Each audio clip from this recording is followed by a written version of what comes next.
Welcome to social.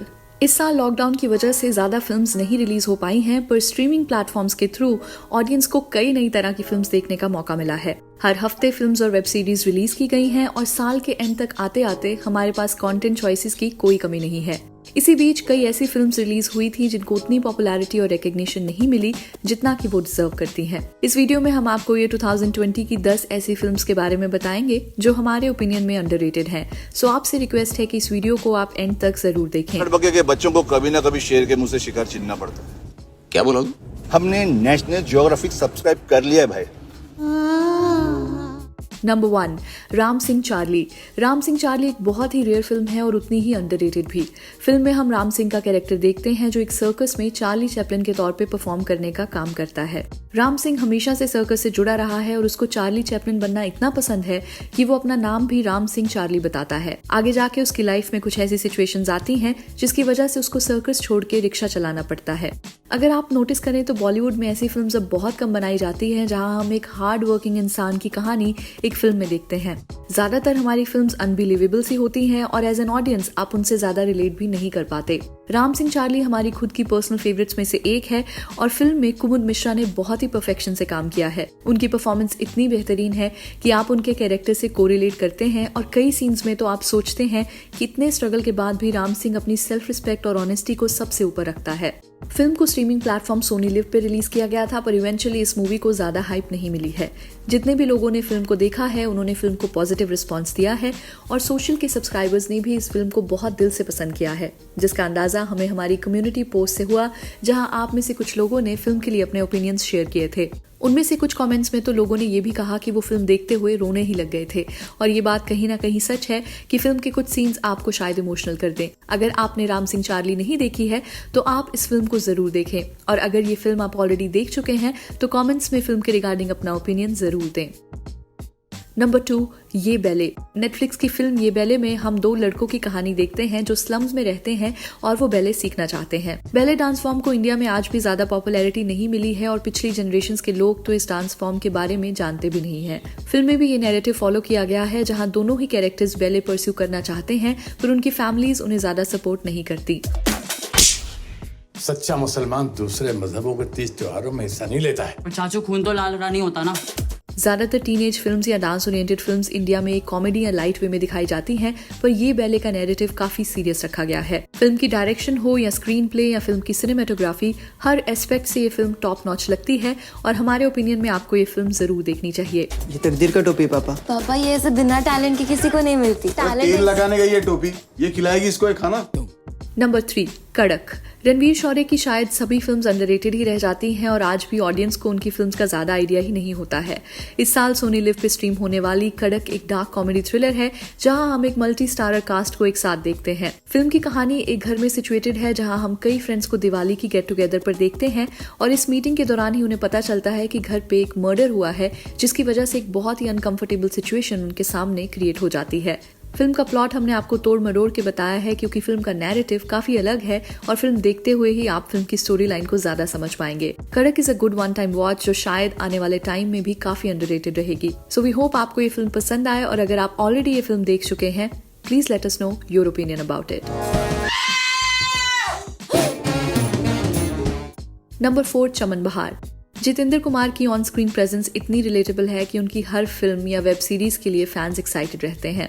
इस साल panchayat web series के रिलीज होने के बाद उन्हें फिल्म चमन बहार में देखा गया है जहां वो एक पान वाले के कैरेक्टर में नजर आते हैं। फिल्म में हम एक स्मॉल टाउन की कहानी देखते हैं जहां एक पान वाले को एक लड़की से अट्रैक्शन हो जाती है जो बिल्कुल उसके सामने वाले घर में रहती है। फिल्म का प्लॉट बहुत ही सिंपल सा साउंड करता है और फिल्म का मूड भी काफी हद तक लाइट रहता है। जितेंद्र कुमार एज ऑलवेज अपने कैरेक्टर को अच्छे से पोर्ट्रे करते नजर आते हैं पर इवेंचुअली फिल्म को ज्यादा पॉपुलैरिटी नहीं मिल पाई। इस फिल्म को आप नेटफ्लिक्स पर देख सकते हैं। मास्टर नजर उठा के भी देखा ना उसकी तरफ, सारी मास्क उतार दूंगा, समझा ना। नंबर 5, भोंसले। अगर आपको detail oriented slow pace drama films पसंद हैं तो आपको भोंसले जरूर देखनी चाहिए। फिल्म की कहानी काफी डीपली लेयर्ड है जहां हम गणपत भोंसले का कैरेक्टर देखते हैं जिसे मनोज बाजपेयी ने प्ले किया है। भोंसले मुंबई पुलिस में कांस्टेबल रह चुका है और अब रिटायरमेंट के बाद वो एक चौल में अकेला रहता है। फिल्म में ऐसे कई सोशो पॉलिटिकल नैरेटिव्स दिखाए गए हैं जिसकी वजह से भोंसले का कैरेक्टर काफी सिचुएशन से गुजरता है और पूरी फिल्म में एक टेंशन का माहौल बना रहता है। अलीगढ़ में अगर आपको मनोज वाजपेयी की परफॉर्मेंस पसंद आई थी तो चांसेस हैं कि आपको भोंसले में भी उनकी एक्टिंग काफी इम्पैक्ट करेगी। भोंसले एक टोटली कैरेक्टर ड्रिवन फिल्म है जिसको देखने के लिए एक बहुत ही मैच्योर अप्रोच की जरूरत है। अगर आप कॉमेडी, एक्शन, रोमांस जैसा कुछ एक्सपेक्ट कर रहे हैं तो ये फिल्म शायद आपके लिए नहीं है। फिल्म की टोन सीरियस है और फिल्म की नुआंसेस को समझने के लिए आपको भोंसले देखनी ही पड़ेगी।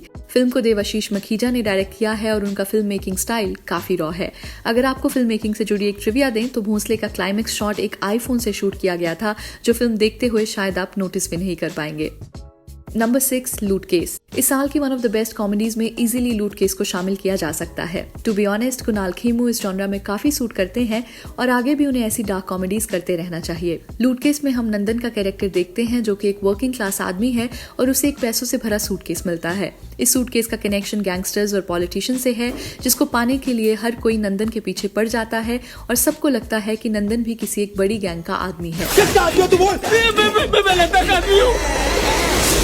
फिल्म स्टार्टिंग से एंड तक आपको हंसाती है और फिल्म के सभी छोटे बड़े कैरेक्टर स्टैंड आउट करते हैं, जहां विजय राज और रसिका दुग्गल के डायलॉग्स आपको फिल्म देखने के बाद भी याद रहेंगे। हालांकि लूट केस इतनी कोई अंडररेटेड फिल्म नहीं है, पर फिर भी हमें लगता है कि लूट केस को बड़े लेवल पर पॉपुलैरिटी नहीं मिली है। आपका इस फिल्म के रिगार्डिंग क्या ओपिनियन है वो आप हमें कॉमेंट्स में जरूर बताएं। डू यू थिंक लूट केस इज अंडररेटेड?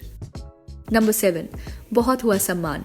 अगर आपको लूट केस पसंद आई थी तो आपको बहुत हुआ सम्मान भी जरूर देखनी चाहिए। फिल्म एक out and out comedy film है जहां फिल्म में एक बैंक रॉबरी से जुड़ा नैरेटिव दिखाया गया है। अगर आप संजय मिश्रा के फैन हैं तो आपको ये फिल्म मिस नहीं करनी चाहिए क्योंकि उनका हर एक सीन फिल्म में देखने वाला है। इसके अलावा फिल्म में परमानेंट रूममेट्स फेम निधि सिंह एक पुलिस ऑफिसर के रोल में नजर आती हैं और उनके सीन्स भी काफी फनी है। बहुत हुआ सम्मान एक स्मार्टली बनाई गई फिल्म है जिसमें कॉमेडी के थ्रू कई ऐसी चीजें कन्वे की गई हैं जो शायद आजकल के माहौल में सीधे तरीके से कहना मुश्किल है। क्रोनोलॉजी समझिए, ए के बाद आता है बी और बी के बाद आता है सी, जो आप दोनों बहुत बड़े हैं।